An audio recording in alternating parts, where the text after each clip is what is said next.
Bapak Ibu, keluarga besar Masjid Baitul Syukur rahimahullah, insyaallah dirahmati oleh Allah Subhanahu wa taala.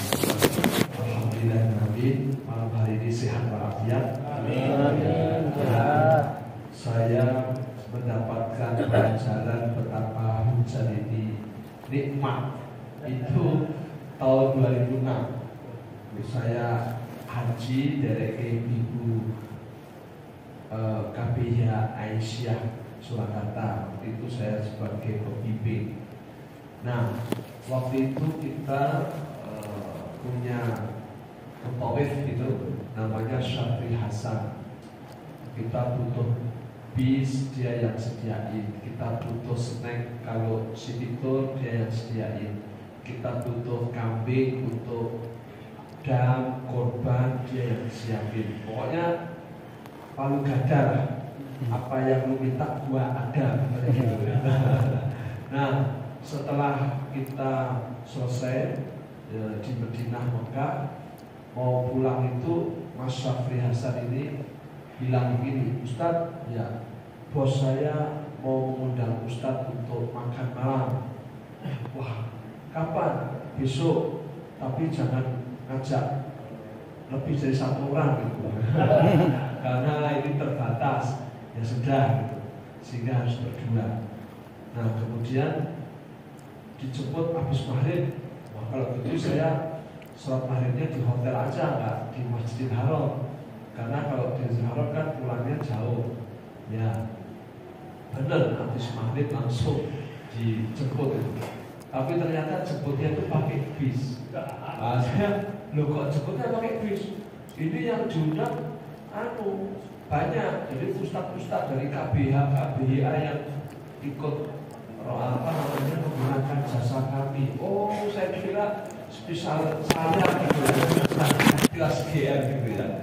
Nah, ternyata di sini banyak dari KBH Salatiga, Surabaya itu banyak menggunakan jasa beliau. Nah, saya pikir yang namanya makan malam itu kan di restoran ya. Tapi ternyata makan malamnya itu di Padang Musdalifah itu. Dan kalau kita cari kerikil itu, nah, jadi di situ itu kan malam banyak lampu terang gitu. Bisnya berhenti, digelar karpet gitu, terus semua duduk di situ ngobrol. Saya tunggu sampai jam 10 nggak dikasih makan. Saya bilang, Mas Syafri, ya ini kok nggak makan-makan? Terus dia bilang, orang Arab itu kalau makan malam malam bener Pak, dia bilang gitu. Wah, merah kan jadi, saya bilang gitu. Ngerti apa lah, makan roti sih kopi mau.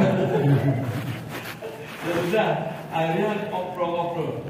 Hampir jam 11 itu datang bis lagi. Nah, bisnya datang itu bawa nasi mandi itu, yang satu tampah berempat itu. Pak. Saya langsung cari yang sepuh-sepuh kan, sepuh kan mangannya raroso gitu. Bisa tak curi gitu.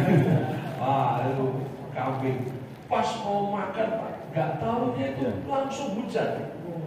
Tiba-tiba terus nggak pakai gerimis dan langsung terus. Wah, kita semua pada lari kemana lagi kalau nggak masuk bis, mau itu tempat terbuka kan. Kita pada rebutan naik dalam bis itu. Lantas yang punya kerja ini orang Arab yang punya bis ini, bukannya panik, dia bilang Alhamdulillah, Barakallah. Ada pemimpin dari Salatiga sudah sepuh, dia dari jendela bis di dalam itu dia bilang apa? Barakallah, kebes. Jadi saya juga heran, biasanya mau digawe itu udaranya kacau, dia malah bahagia sekali. Masya Allah. Nah, terus hujannya berhenti Pak, ya nggak sampai 5 menit itu kayak direk gitu. Turun ya, jangan turun lagi. Ya lumayan, malah enak Pak, nyemek.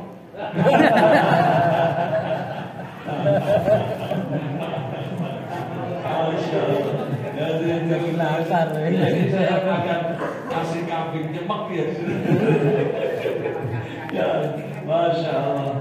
Nah, saya baru tahu banget itu tambah detail itu ketika Menteri Agama Indonesia ini datang ke Arab Saudi minta tambah kuota haji.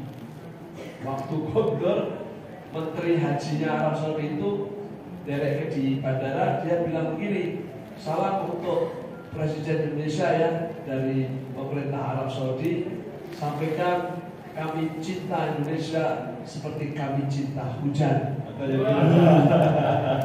Kenapa? Karena di sini jarang hujan. Jadi rupa-rupanya hujan ini luar biasa.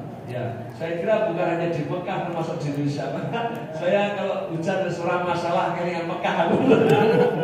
Ini betul-betul karunia Allah yang luar biasa yang harus kita syukuri. Maka doanya Allahumma shayyiban nafi'an. Insya Allah hujannya bermanfaat, ya, buminya ada kehidupan, hilang penyakitnya, khususnya DB, dan membawa banyak keberkahan. Salah satunya doa yang dijabah itu kan doa di waktu hujan gitu, bulan hujan. Merangkak hutan meneng, tapi hujan kita syukuri. Nah, baik Bapak Ibu rahimahullah. Yang kedua, ini puncak. Nah, saya merasa tersanjung nih. Untuk saya dibel Pak Sabar Narima Prof ya.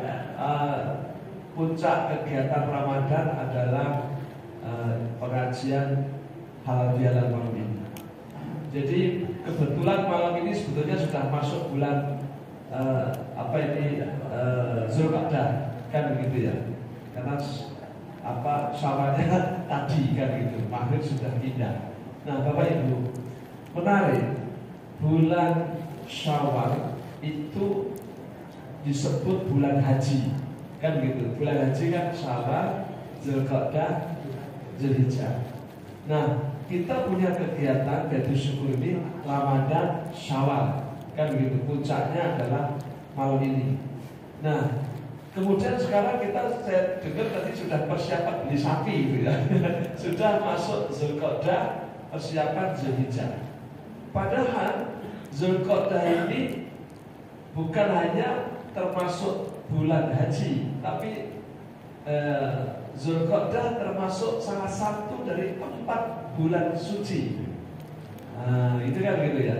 Di dalam surah At-Taubah 36 Allah ketika a'udzubillahi minasyaitonir rajim, inna iddatasyuhur indallahi 12 syahra fi kitabillah yauma khalaqas samawati wal arda minha arba'atul hurum.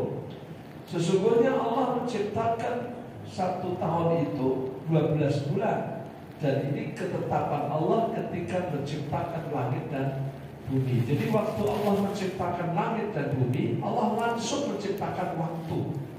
Maka pergeseran matahari, perputaran matahari, bulan, bumi pada poros dan rotasinya itu menghasilkan waktu 12 bulan. Minha arba'atul hurum. Dari 12 itu ada 4 bulan suci. Nah, yang menarik waktu Nabi haji wada, beliau menyampaikan 4 bulan suci itu adalah 3 berurutan, Zulqa'dah, Zulhijjah, Muharram. Kan ini urut nih, sekarang Zulqa'dah, besok Zulhijjah, kemudian Muharram, dan yang satu lagi adalah bulan Rajab. Nah, kan itu. Jadi 4 bulan suci. Ramadan nggak masuk bulan suci. Nah, ini di kampung saya sudah tak eleke. Ojo tulis spanduk marhaban ya Ramadan, selamat datang bulan suci Ramadan. Kisin-kisin ke aku kan aku balik ke barang. Ya, bulan mulia. Tapi kalau bulan suci itu Zulqa'dah, Zulhijjah, Muharram dan Rajab. Nah, jadi kita ini nyambung ini, ya. Jadi setelah kita ini Rajab, Sya'ban, ya, kemudian masuk Ramadan, Syawal, sekarang kita Zulqa'dah, ini bulan ibadah, bulan haji, masuk bulan suci. Terus akhirnya orang bilang, iki gue Islam kok bulan mulia, bulan ibadah, haji, bulan suci, kok begitu? Nah, memang di dalam Islam dikatakan waktu itu adalah ibadah, kan begitu. Karena waktu kan 2, satu pakai matahari, satu pakai bulan. Kalau matahari itu kan untuk menghitung musim, kan begitu. Nah, ini sudah puncaknya musim hujan, ini kan terakhir bulan Mei kan. Nah, biasanya Mei itu masuk musim panas sampai September. Nah nanti kalau Oktober sampai Maret akhir itu mestinya sudah hujan lagi. Nah hitung musim itu pakai matahari kan begitu. Musim ini penting untuk petani, kapan dia menanam, apa yang harus ditanam itu melihat musim, maka dia melihat matahari. Nah ternyata pedagang juga melihat petani Pak. Kapan dia panen itu pedagang datang gitu. Maka kalau musim panen itu musim orang berdagang hadir di situ. Jadi rupanya bukan hanya petani yang melihat musim, pedagang juga melihat musim kan begitu. Nah ternyata yang melihat musim itu bukan hanya pedagang sama petani, ternyata PNS sama pegawai swasta itu juga melihat matahari gitu. Karena gajian itu kan pakai gitu. Sehingga kalau orang bilang time is money itu karena memang hitungannya matahari. Kan matahari kan untuk menghitung waktu-waktu musim, waktu-waktu bisnis, waktu-waktu gajian kan begitu. Nah, bagaimana bulan ini? Ternyata bulan memang tidak untuk menghitung musim, tidak menghitung panen, tidak menghitung dagang, tapi untuk menghitung waktu ibadah. Sehingga dengan adanya dua waktu, Syamsiah dan Qamariyah, barangkali ini keseimbangan lah. Kalau Robbana atina fid dunya hasanah itu pakai matahari gitu ya. Wabil akhirati hasanah dari sisi waktu itu pakai bulan begitu. Insya Allah kalau ini seimbang ya kita sukses dunia, sukses akhirat begitu. Maka alhamdulillah kita seimbangkan itu antara kesibukan dunia dengan perhitungan matahari dengan kesibukan akhirat dengan perhitungan rembulan begitu. Nah, ibu-ibu bapak yang terhormat, ini menyangkut waktu kan begitu. Nah, Allah bicara waktu kan asri itu ya. Asri itu waktu.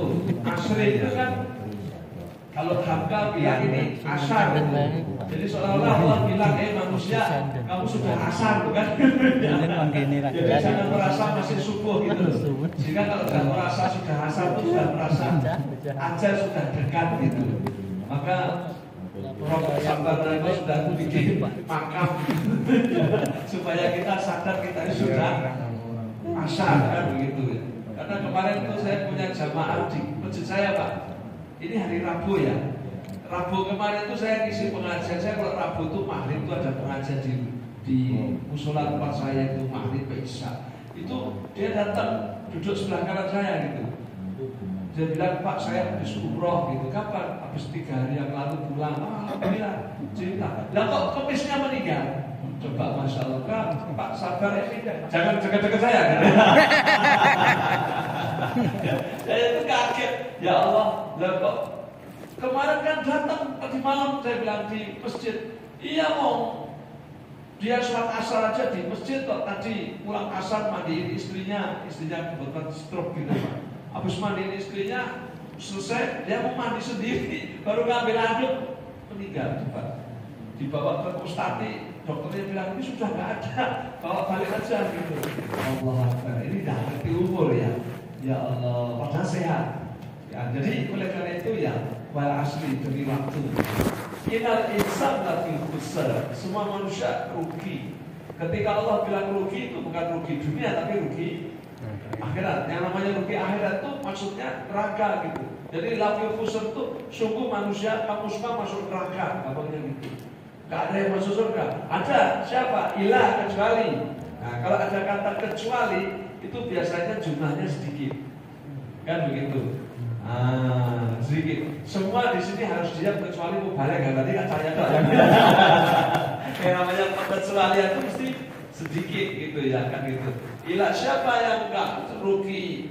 Artinya enggak masuk neraka. Ilah ladina amanu wa amilus solihati wa tawassaw bil haq wa tawassaw bis sabar. Kecuali yang iman, amalnya soleh, ajak kebaikan dan kesabaran. Nah yang menarik begini Bapak, iman dan amal soleh itu gandeng gitu. Iman itu kan di hati, amal soleh itu di perbuatan, kan begitu. Jadi pengejawantahan iman yang di hati itu amal, dan amal soleh itu adalah rukun Islam, kan begitu. Jadi ucapannya syahadat, perbuatannya sholat, kendalian nafsunya adalah puasa, kan gitu ya. Amalnya dengan harta, zakat, dan akumulasi dari syahadat, sholat, puasa, zakat itu adalah haji. Kan begitu. Haji adalah akumulasi dari rukun Islam yang lain. Jadi kalau ilal ladzina amanu wa amsholihat, maksudnya kamu iman kepada Allah, tapi kamu juga syahadat, juga sholat, juga puasa, juga zakat, juga haji. Artinya iman dan amal itu harus satu kesatuan, begitu. Nah, salah satu bentuk amal soleh yang sekarang ini kita pengajian yaitu halal bihalal, yaitu hablum minan nas. Kan begitu. Karena hablum minan Allah sudah selesai. Kan begitu. Karena Allah sudah janji man shoma Ramadan imanan wa ihtisaban ghufira lahu ma taqaddama min dambi. Berarti kalau begitu semua orang yang puasa itu habis sudah dosanya. Karena Allah yang bilang, maka disebut Idul Fitri. Gitu, sudah suci. Ada yang bilang, Pak, yang disucikan dosa besar juga apa cuma dosa kecil? Nah, kalau cuma dosa kecil berarti kamu masih kotor dong. Ya kan, yang namanya suci itu ya semua harta atau korupsi 217 triliun toh, ya sudah disuci ke sama Allah. Kok penak Pak? Saya menikah sih mau util ya. Ya, nah gitu. Masalahnya itu bukan kok orang itu langsung gampang. Orang yang dosanya besar itu untuk tobat itu ternyata juga nggak gampang gitu. Saya kasih ilustrasi begini Bapak. Saya main ke rumah teman. Kebetulan rumahnya itu ada kolam ikan gitu. Terus kucingnya tiba-tiba kecemplung di situ. Plung gitu, terus naik kucingnya itu tiri-tiri. Sampai yang punya rumah dimaki-maki kucingnya itu. Syukur, kapok rangwe, dia bilang. Iki senengan ngide iwak syukur. Untuk kolamnya pendek katanya. Terus saya bayangkan kalau kolamnya kecemplung, kolamnya pendek 80 cm dia bisa naik. Tapi kalau itu sumur kan dia bisa naik lah. Kan begitu. Nah sama lah, kalau orang itu terjumusnya itu hanya pendek-pendek saja, saya kira tobatnya masih gampang gitu. Tapi kalau orang itu terjumus dosanya sudah kedalaman banget gitu, dan tobat-tobat juga itu. Aneh loh tobat itu, benar kan? Jangan kan tobat dari yang gede-gede. Tobat semua kerasan ini akhirnya rera-rera, Masya Allah. Masa pulang dikerjain juga begitu. Jadi oleh karena itu, Bapak Ibu, intinya Allah mengatakan innallaha ghafurur rahim. Nah, kalau Allah itu pengampun, penyayang, oke. Terus bagaimana dengan manusia ini? Inilah yang masalahnya. Maka takhallaqu bi akhlaqillah, manusia teladanilah Allah dengan sifatnya. Kalau Tuhanmu saja pengampun dan penyayang, kenapa tidak kamu juga memaafkan yang bersalah? Karena orang yang memaafkan yang bersalah itu insya Allah jiwanya akan sehat. Jiwanya sehat. Maka ibu-ibu bapak, saya jadi ingat Prof. Emil Salim pernah bilang waktu dia sekarang umurnya sudah 92, Prof, apa resepnya sehat? Dia bilang positive thinking. Pokoknya kamu kalau pikirannya baik, insya Allah semuanya baik. Nah saya lihat orang berpikir baik itu kan dimulai dari hati tuh. Kan gitu. Karena Nabi ketika inna fil jasadi mudghah idza salahat salahat kullaha wa idza fasadat kullaha ayat ala wahya al-qalb. Di dalam tubuh manusia ini ada segumpal daging, kalau dia baik, baik semuanya, kalau dia jelek, jelek semuanya. Segumpal daging itu adalah hati. Nah ini, jadi baik jeleknya manusia itu ditentukan oleh hati. Ini mengingatkan saya, nggak tahu ini cerita ini benar Pak Kak, ini bagus ceritanya ini. Ini pokoknya ini ceritanya kayak ceritanya Pak Sabta Narimo ini suka bikin cerita. Bismillah. Ada orang pulang dari haji, terus dia ketemu almarhum Habkar. Dia bilang, Buya, ya saya pulang dari Mekah haji. Mabrur, ya amin. Saya heran Buya, kata anak muda tadi. Ternyata di Mekah itu kan tanah suci, ya. Ternyata di sana juga ada pelacur, ya. Terus Buya Habkar bilang, gini Mas, aku juga baru pulang dari Amerika. Saya juga heran. Kenapa Buya? Ternyata di Amerika malah sekarang sudah nggak ada pelacur. Anak muda tadi kaget. Oh ya, Amerika kan negara liberal, semua boleh. Masa nggak ada pelacur? Nggak ada. Kok bisa? Bisa. Sebabnya aku kesana kan mau ceramah katanya. Gak cari pelacur gitu loh. Maka aku gak pernah ketemu pelacur gitu. Nah, itu kata Abraham kan. Nah terus dia bilang gini loh mas, cara sini ya, hatimu itu membawa kepada pikiranmu. Pikiranmu itu mengundang pada sikap dan perbuatanmu. Perbuatanmu itu kalau tidak kau hentikan akan jadi kebiasaan. Kalau sudah biasa, lama-lama jadi watakmu loh. Dan kalau sudah di watak, itu jadi nasibmu. Jadi nasib. Jadi nasib itu ditentukan dari hatimu. Kalau hatinya baik, pikirannya itu baik, sikapnya baik, perbuatannya baik. Kalau itu diulang, jadi kebiasaan yang baik. Terus diulang dan diulang, jadi wataknya baik. Kalau sudah wataknya baik, nasibnya baik. Dan puncak nasib baik itu adalah surga. Tapi ketika hati itu buruk, ya nanti pikirannya negatif, ucapannya juga destruktif ya, perbuatannya, sikapnya, perbuatannya buruk, kebiasaannya buruk, lama-lama wataknya buruk. Kalau sudah wataknya buruk, sudah nasibnya juga buruk. Nah ini, oleh karena itu ibu bapak, setelah Ramadan kita disucikan Allah, bukan hanya suci dari dosa, tapi hendaknya kita suci dari hati. Gitu. Hati yang suci ini tidak menyimpan kebencian, tidak menyimpan dendam, tidak menyimpan sakit hati, kan begitu. Tapi yang ada adalah cinta, kasih sayang, kebersamaan. Nah, sehingga kalau kita ini mau halal bihalal, ya harus dimulai dari hati kita yang baik dulu, dan begitu. Sehingga ketika orang ini sudah bersih hatinya, insya Allah memaafkan itu mudah. Gitu. Saya ingat Profesor Quraisyhan, dia punya tafsir itu judulnya Al-Misbah. Saya ngisi pengajian di satu tempat itu, ada seorang dosen UNS, seorang ibu. Dia bilang sama saya gini, Pak Ustadz, ya saya beri tafsir itu keliru. Loh, saya kaget, kok bisa keliru? Iya, saya tafsir Al-Misbah. Nah, kata teman-teman saya itu gak baik, itu gini. Saya jadi ragu dengan kitab itu. Terus saya mau kasihkan orang gitu. Siapa ya? Ya kayak ngapain apapun. Ya gitu. Gak apa. Kalau gitu ke rumah saya gitu ya. Bawa mobil, gak usah bawa mobil. Saya jarang bawa mobil kecuali jagung saya baru bawa mobil. Ya sudah. Akhirnya dibantu teman-teman tumpuk-tumpuk, ya Allah gitu ya. Ya jadi ya lumayan ya. Ya apa itu? Saya ingat Al-Quran itu kan orang Islam itu yastabi'una qawla fayattabi'una ahsanahu. Orang Islam itu banyak mendengar dan mengikuti yang terbaik. Jadi nggak usah khawatir. Saya tahu orang yang bilang Pak Quraisy nggak baik itu kan karena isunya terakhir-terakhir ini kan dia Syiah itu bilang gitu ya. Ya biarlah gitu. Tapi sebagai ilmu tetap saya pelajari. Nah di dalam cerita halal bihalal, Prof Quraisy itu menarik. Dia bilang begini, halal itu dalam bahasa Arab diambil dari kata halala, gitu kata beliau. Nah, halala ini oleh orang Arab digunakan untuk banyak hal. Misal, air yang keruh ketika disulit, mereka mengatakan halala.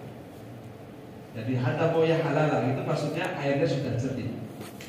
Ketika es itu cair, dia juga mengatakan hada asal halala katanya. Jadi saljunya ini sudah cair. Ketika baju ini kusut, disetrika menjadi halus, dia juga mengatakan dibasuh halal. Artinya bajunya itu sudah halus, kan begitu. Sampai benang sing budet itu kalau diurai lepas itu dia juga bilang sudah halal. Jadi kalau kita ini halal bihalal gitu ya, dari sisi bahasa, maka berarti hubungan yang tadinya itu budet ini harus terurai, yang keruh harus jernih, yang kaku beku seperti es harus cair, yang tadinya rusak harus lurus. Ini namanya halal bihalal. Maka tak boleh lagi ada yang kaku di sini. Nggak boleh, tidak boleh ada yang keruh. Semuanya harus jernih, cair. Nah, yang akhir itu cairnya itu, Pak. Ya kan? Cair itu kan menyatu. Karena ada orang itu jutaan di tombol gitu ya. Terus wes mau nih harapan salaman gitu. Nah kok saya ini dia jejer, kok jejer, rasuti ngapa jejer gitu ya. Jadi rumah-rumahnya belum cair juga dia kan gitu ya. Nah, padahal yang namanya halal itu ya itu harus, nah ini kalau dari sisi Al-Quran halal itu biasanya disambung dengan kata thayyiban, kan begitu ya. Halalan thayyiban. Thayyib itu artinya baik, kecuali Bang Thayyib, karena nggak pernah pulang gitu, nggak pulang ya Bang Thayyib. Bang Thayyib itu bolone ceweknya namanya Sri. Belum tak Balio Sri. Nah, thayyib itu artinya baik. Kulu mimma fil ardi halalan thayyiban. Kulu mimma razaqakumullahu halalan thayyiban. Masih banyak ayat seperti itu. Biasanya halal thayyib, halal thayyib, halal thayyib. Karena maksudnya begini, halal saja nggak cukup kan? Gitu ya. Misalnya ini tengkleng itu kan halal ya. Tapi yang tensi-tensi katanya nggak toyin. Maka dia bilangnya orang tengkleng wedi. Kok iso wedi? Kok jenenge jadi tengkleng kan bermateng terus. Jadi angkat tangan gitu ya. Agak toyin kata gitu. Nah, ibu kalau kita halal thayyiban, artinya kalau sudah halal ya baik. Gitu. Bahkan kita lebih baik. Nah, contohnya Nabi Yusuf alaihissalam. Nabi Yusuf ini dipuji terus oleh bapaknya Nabi Yakub, sehingga saudaranya yang lain ibu 9 ini kan merasa dengki. Wah, ini kalau ada Yusuf kita nggak pernah dapat perhatian dari bapak ini, gitu. Nah, ini pelajaran nih bapak ibu kalau punya anak itu kira-kira ya dilem siji terus. Anak kayak sing lanang kayak pinter tenan kayak wis bagus pinter wis wah bojone yo apik karo aku gitu lho. Nah nek anakmu wedok lha iki rodok pekok Mas. Ini kalau begini kan bikin sakit hati salah satu dari anak kita. Tak boleh yang suka memuji anak yang sukses dan kemudian membuli anak yang tidak sukses. Kita kan nggak ngerti nasib orang gitu.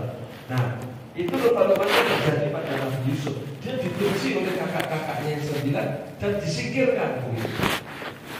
Dibawalah jauh begitu dari rumah. Kemudian kakaknya 9 kan gede-gede ya. Yusuf cilik lagi hitung tahun dicekel bareng-bareng ceplok ke sumur gitu. Untung gak mati dia di situ. Terus bikin sinetron lagi, pulang pura-pura nangis katanya Yusuf dimakan serigala kan gitu. Nah, ketika Yusuf di dalam sumur ini dia akan kecil, nggak bisa naik dia. 2-3 hari kemudian datang pedagang entah dari mana gitu, melihat, loh kok sumur ada air, ada anak kecil. Dia bilang apa? Rezeki. Ya, setelah diambil dengan tali, diangkat itu, mestinya kan ditanya, omahmu ngendi, bapakmu sopo kan gitu. Ini enggak. Ini Yusuf kecil ini ditarik, dibawa, dinaik onta, dibawa ke Mesir, dijual jadi budak. Coba, ini gara-gara 9 kakaknya itu. Maka sekarang Yusuf nasibnya jadi budak. Dia dijual dengan harga murah karena dia kesusu gitu loh. Sementing dampaknya, dampaknya, tak boleh gitu ya. Kok tak colak-colakan orang tuanya kok boleh gitu. Jadi tak Yusuf budak. 8 tahun kemudian ketika Yusuf usia 15 tahun, dia gantengnya itu luar biasa. Mungkin ya kurang lebih kayak Pak Sabarnari Wakil. Sehingga Zulekha itu menjadi kepicut dengan Yusuf. Apalagi Zulekha masih perawan, Pak. Saya juga kaget itu. Waktu keterangan itu saya tanya Pak Kiai di kampung saya, loh kan dia punya suami, kok masih perawan? Gini, aku soalnya sing lanang ngantukan Mas Hami. Ketawa gitu. Nah, sehingga Zulaikha ini karena normal ya, dan Yusuf dia ganteng tenang gitu ya, sehingga dia berusaha untuk memperkosa Yusuf alaihissalam. Nah, ketika Yusuf merontak gitu, akhirnya waktu itu suaminya pulang, mungkin HP-nya ketinggalan kok dia gitu ya. Loh, ini ada ngomong, Yusuf punya Yusuf, Zulaikha yang salah, tapi tak gimana ceritanya Yusuf yang dilempar ke penjara. Jadi dia di penjara ini di dalam tafsir Ibnu Katsir antara 8 sampai 12 tahun. Bisa dibayangin betapa penderitanya. Maaf ini tak buat ilustrasi ya, ini bukan perasaan ya. Ngandak gitu ya. Ilustrasi. Saya punya kawan itu di penjara itu 1 tahun plus denda 50 juta atau kurungan 1 bulan. Artinya setelah 1 tahun dia bisa keluar tapi harus bayar 50 juta. Kalau dia nggak bisa bayar 50 juta, tambah 1 bulan. Nah itu teman-teman yang tilik dia di penjara itu, dia mikir terus tahu terus laporan nongnya sensasi, saya kejutai akeh ngawur. Terus apa dia bilang? Sensasi lambemu kuwi ora ngrasake kene. Terus dia nangis sama istrinya. Mah kowe piye carane golekno duit? Aku sok mati ning kene aku bilang gitu. Dia nangis-nangis. Rupa-rupanya 1 bulan di penjara itu menderita sekali. Gitu. Lagi ini 8 tahun sampai 12 tahun. Gila enggak itu enggak? Selem itu. Ya gitu ya. Nah, singkat cerita, raja mimpi ada 7 sapi gemuk dimakan 7 sapi yang kurus. Nah, apa takwil mimpi? Tak seorang pun tahu kecuali sang pembuat minuman raja. Tuan raja, saya punya kawan di LP, dia pandai menebak mimpi. Saya ditebak benar. Dan sekocok ini masih di dalam tone, gitu ya. Akhirnya Yusuf dipanggil raja. Mas, mimpiku ini artinya apa? Yusuf bilang, artinya Mesir akan makmur 7 tahun dengan gandum, panen gandum, setelah itu akan paceklik 7 tahun. Berarti tahun ke-8 gak ada gandum, tidak ada, sampai tahun ke-14. Wah, untung kamu tahu takwil mimpiku katanya. Terus solusinya gimana? Kita harus bikin gudang-gudang penampungan gandum. Dan itu kalau di National Geography Bapak, saya pernah lihat itu gudang-gudang itu, jadi di bawah tanah itu. Bentuknya begitu, terus kasih papan-papan. Itu Yusuf cerdas sekali. Sampai raja terkesima, kamu bisa bedak mimpiku, ngerti teknis cara menyimpan gandum, bisa tahan 14 tahun. Sudah tak ada Menteri Bulog, langsung gitu Pak. Bagian ngasih makan ibu hamil dan anak sekolah, mungkin begitu. Wah, ini kan Yusuf dulu. Nasibnya berubah drastis tuh, dari narapidana dari menteri gitu. Nah, singkat cerita, tahun ke-8, ke-9 terjadi paceklik kelaparan di seluruh negeri. Datanglah saudara Yusuf dari negeri Syam. Kalau sekarang kan Yordania itu ya, termasuk Palestina itu dulu satu negara namanya Syam. Dia datang ke Mesir. Tuan Raja, tolong kami miskin gitu ya. Yusuf lihat ini masku sing songo ketaki saja. Ya tapi Yusuf bilang, kau punya saudara namanya Yusuf. Pun mati lah nih kok gitu. Dia heran, kok Tuan tahu gitu. Kamu lihat saya, ampun Tuan Raja, saya tidak berani, kan saya orang asing. Duluan saya ampun. Ya, begitu dia lihat tuh, akhirnya dia bilang, apakah kau Yusuf? Nah, akulah Yusuf adikmu.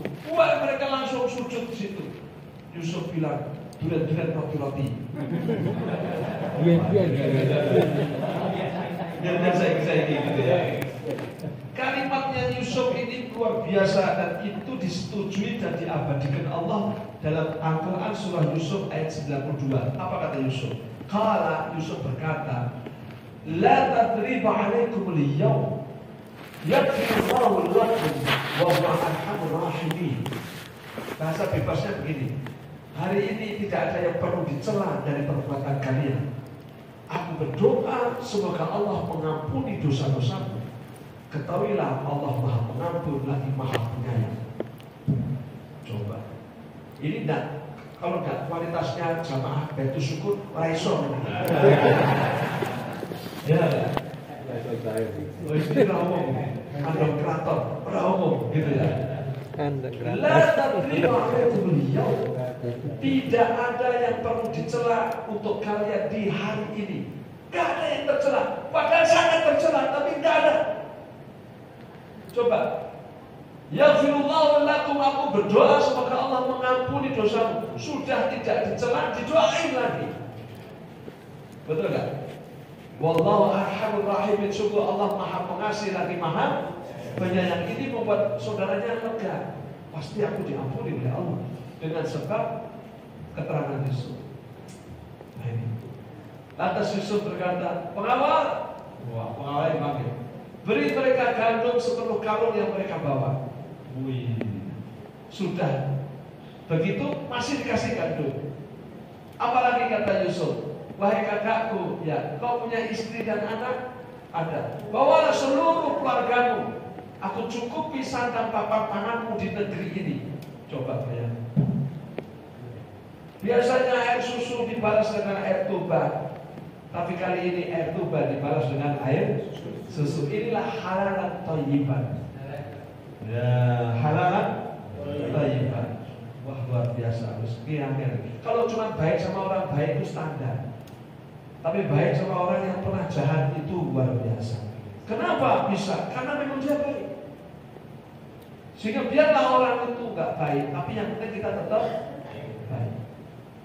Maka saya ngisi pengajian di Darpo Yudan. Pak, suami saya tidak baik, dia suka minum, tidak mau sholat, tidak mau kerja.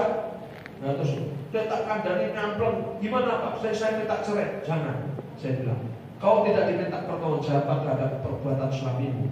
Tugasmu Bu, kau baik sama suamimu. Perkara suamimu tidak baik itu urusan dia dengan Allah. Kalau dia tidak memberikan hakmu, misalnya uang dan belanja dan sebagainya, mintalah hak-hakmu itu kepada Allah Subhanahu wa Ta'ala. Oke. Asia itu istrinya Fir'aun, dia ahli surga, padahal bujune Fir'aun. Tetapi bujumu jenenge ora Fir'aun. Jangan pernah kamu terus piye Bu, kalau bujumu apik ora? Ya delok-delok bujune. Nek kono apik aku ya apik, nek kono nganyelke aku ya gak.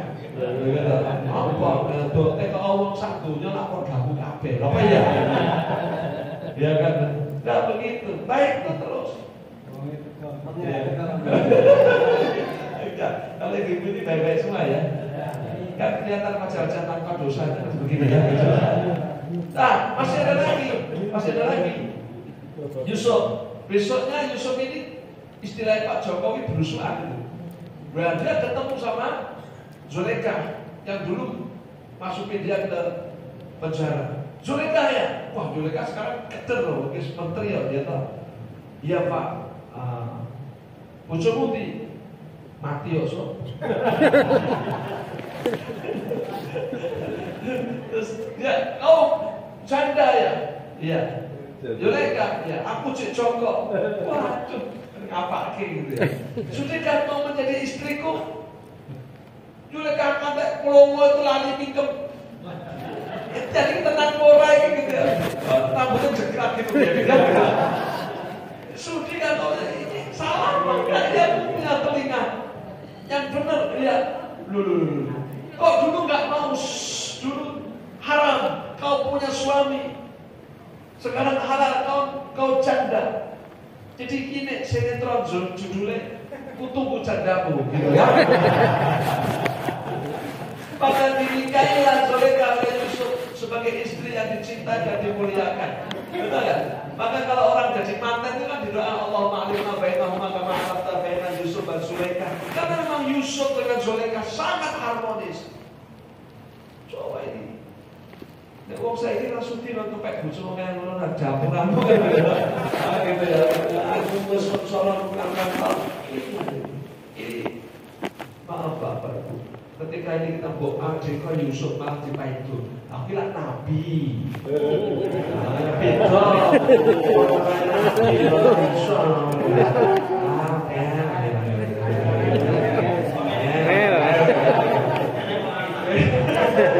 Justru ini kisah ini kan ditampilkan oleh Al-Quran di surah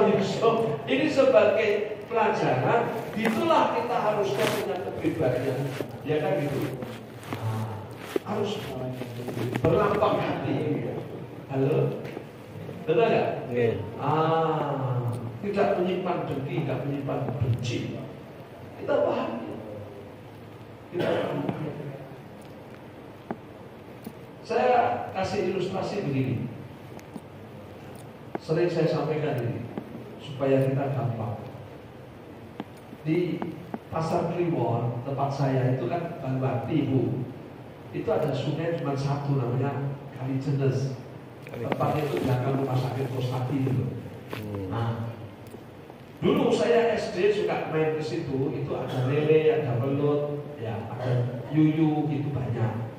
Tapi belakangan karena di situ ada tekstil, pabrik-pabrik home industri itu. Ya kalau jam gini di jam 9 dia suka buang limbah ke situ. Sehingga Kalijenes itu bau.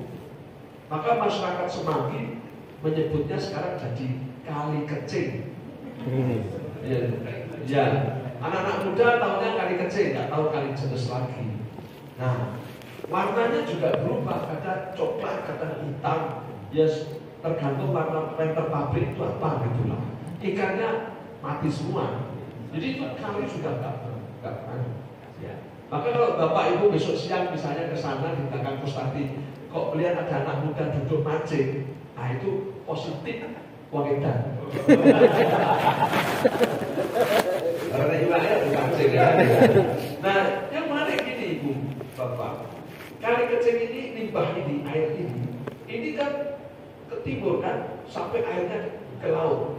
Nah, ketika di laut dia nggak kecil, dia kalah dengan luasnya laut. Laut tidak berubah warna, dia tetap biru kan. Airnya suci dan mensucikan, bisa dipakai wudhu. Bahkan kalau dihirup segar, itu orang sesek-sesek napas asma itu bisa sembuh. Malah nggak ada nelayan sakit asma itu nggak mungkin, nggak mungkin. Kan itu menyembuhkan, menyehatkan pernapasan. Coba bayangin. Ikannya gimana? Wah, ikannya segar semua, hidup. Karena luas. Kan begitu kan? Maka orang Jawa kalau minta maaf, dia selalu bilang begini, you would say samudrane panaksami. Karena yang bisa kasih panaksami itu memang orang yang punya jiwa seluas samudra. Maka kalau jamaah itu syukur, disakitin hati, dinakalin orang, dikecewakan orang, maafin orang kira, kok iso motor? Loh aku samudra, ada. Oh, padahal Kali Kecing. Ya kan gitu ya. Ini mungkin tempat kafe ini ya. Tapi kalau ada orang kan suka itu Pak, kecetok sidik marah pasti tenan. Nek ngomongke bojo ora tak suwet, baju ora tak cawuk. Duit. Terus goreng kan begitu ya. Air Kali Kecing gitu kan begitu. Jadi ada orang yang jiwanya kecil, sempit. Sehingga dia gampang keruh, dia gampang kotor, dia gampang rusak, dia tidak menarik. Tapi ya, lo ya kan? Ya, Rasul Muhammad SAW itu waktu di Taif. Nah ini kalau haji kita ke Taif asik juga, ya apa daerah anggur ya di Taif. Nah itu kalau waktu Nabi di Taif itu kan waktu jamaah dilempari batu tuh, ya sehingga beliau berdarah-darah sampai beliau lari. Ketika beliau ada di kebun anggur orang, datang malaikat penjaga gunung, ya Rasulullah, Allah mengizinkan aku untuk menanyaimu, apakah engkau akan melaknati mereka? Kalau engkau ya, aku yang akan membalik gunung Taif. Apa kata Nabi SAW? Ya malaikat penjaga gunung, aku diutus bukan untuk melaknati, tapi untuk merahmati. Kalau hari ini mereka berbuat seperti itu karena mereka belum tahu, aku berdoa semoga anak turun mereka beriman kepada Allah Subhanahu wa taala. Coba bayangin, kalau mereka berbuat seperti itu karena mereka belum tahu. Jadi orang itu kalau mental spiritualnya sudah kelas takwa gitu ya, itu memahami. Tidak berdengki, tidak membenci, tapi memahami. Bahkan cenderung mengayomi. Tapi kalau orang itu mental spiritualnya rendah, itu membenci, mencaci. Dan gitu. Dan kita lihat kita ini cenderung banyak yang seperti itu. Ya gitu. Secara spiritual bagus, keluar masuk masjid, sholat, tahajud, Tapi mentalitasnya payah banget itu. Gampang nesu, gampang mencaci, gampang membuli, gampang gitu. Nah, oleh karena itu Ibu Bapak, di suasana yang seperti ini, apalagi ini acara halal bihalal ya, supaya kita baik-baik, apalagi maaf ini dengan tetangga. Kan gitu ya, jangan sampai kita bertetangga ini terganggu dengan hal-hal yang tidak perlu gitu. Sehingga kita harus ingat, man yu'minuna billah wal yawmil akhir falyukrim jarahu. Ini sabda Nabi SAW. Jika kau betul-betul beriman kepada Allah dan hari akhir, muliakanlah tetanggamu. Jadi tetangga ini luar biasa. Nabi selalu mewanti-wanti tetangga, betul nggak? Baik-baik dengan tetangga. Tidak sempurna keimananmu jika engkau tidur kekenyangan sementara tetanggamu kelaparan, betul nggak? Sampai sahabat itu bilang, Nabi selalu bilang baik sama tetangga ya, baik sama tetangga ya, sampai aku mengira tetangga itu termasuk ahli waris. Gitu. Coba, saking Nabi suruh baik-baik sama tetangga. Dapat ada ibu-ibu dari Solo Baru datang ke rumah saya, Bu, bawa makanan, bawa roti. Pak Ustadz, ini buat anak-anak katanya. Setelah kasih roti itu sudah curhat. Pak Ustadz, saya mau curhat. Nah, saya punya tetangga pakai jilbab ya, pakai jilbab, tapi mulutnya kayak setan dia.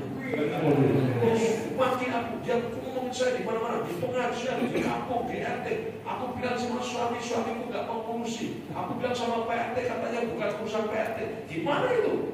Saya kesini nih Pak Ustadz, saya mau tahu apa mestinya saya lakukan sama ibu itu. Aku mau pakai teman gue, tidak kayak aku lotin kamu ribet dulu.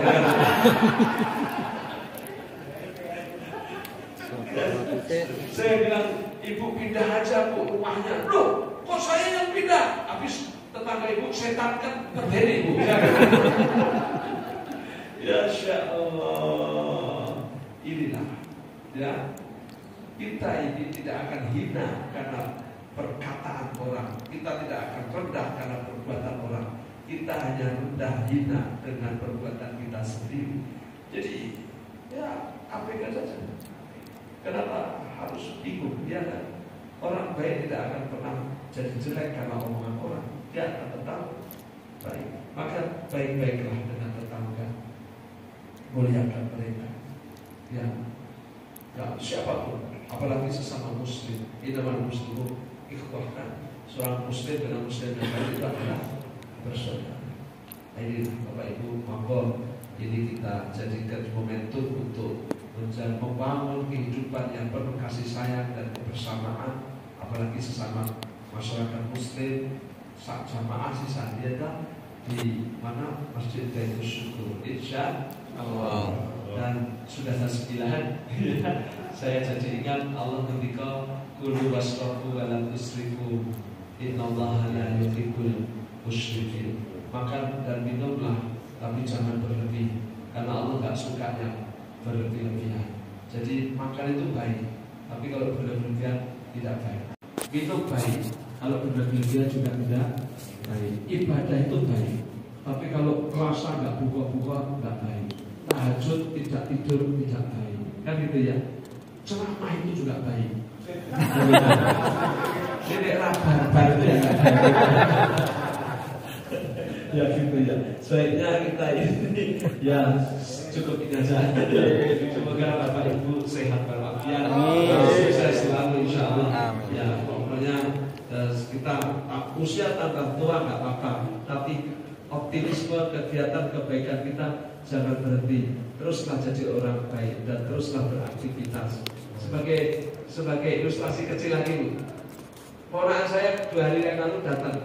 Kita bersama-sama kuliner. Tahu sendiri ya, orang Jakarta, Bogor itu kalau kesini kan istilahnya keplek ilang gitu ya. Jadi kalau ilang ya keplek-keplek gitu ya. Wah, aku tersono terakhir kemarin sebelum pulang minta ke tamanmu ya wes. Kita antar tamanmu. Putar-putar makan siangnya dapatnya bugi. Tahu bugi kan? Nah, kita ke situ. Nah, semua ponak. Nah, kakak saya yang baru itu lihat-lihat gitu. Kayak kita bugi. Diulet kok gitu. Terus tanya sama pegawai, niku buki, suara betul, niku pun sang dosa suka, sang kursi cincin kan betul, ijik nyambut gawe tuh ijik galah katanya. Masya Allah, 91 sehat masih kerja. Kalau saya janji ingat, ada nasihat teman-teman yang main sepeda. Sepeda itu selama terus dikayuh, Anda tidak akan pernah jatuh. Mereka yang berhenti mengayuh, mereka itulah yang akan jatuh. Maka Bapak Ibu teruslah beraktivitas kegiatan yang baik-baik ini. Insya Allah nggak ada yang jatuh. Ya kan gitu ya. Tapi kalau berhenti harus tua, harus pensiun, harus tak tak mati malah. Ya kan? Terus kita mengayomi kehidupan ini, aktivitas yang baik, kegiatan yang positif, gitu ya. Bersama Prof. Sahabat Narimo kan luar biasa, luar biasa. Insya Allah kita akan selalu sehat dan kuat. Insya Allah. Mudah-mudahan berkah. Mari kita percaya dengan berdoa. Bismillahirrahmanirrahim. Alhamdulillahirabbil alamin. Hamdan yuwafi ni'mah wa yukafi mazidah. Allahumma shalli wa sallim ala Muhammadin wa ala alihi wa sahbihi ajma'in. Allahumma ighfir lana wa li ikhwanina alladziina sabaquna bil iman wa la taj'al fi qulubina ghillan lil ladziina amanu. Rabbana innaka ra'ufur rahim. Allahumma arinal haqqa haqqan warzuqna ittiba'ah wa arinal batila batila warzuqna istinabah. Rabbana hab lana min azwajina wa dhurriyyatina qurrata a'yun waj'alna lil muttaqina imama. Rabbana atina min ladunka rahmah wa hayyi lana min amrina rasyada. Rabbana atina fid dunya hasanah wa fil akhirati hasanah wa qina adzabannar. Subhana rabbika rabbil izzati amma yasifun. Wassalamun ala mursalin walhamdulillahi rabbil alamin. Al-kalam wa billahi taufiq wal hidayah. Assalamualaikum warahmatullahi wabarakatuh.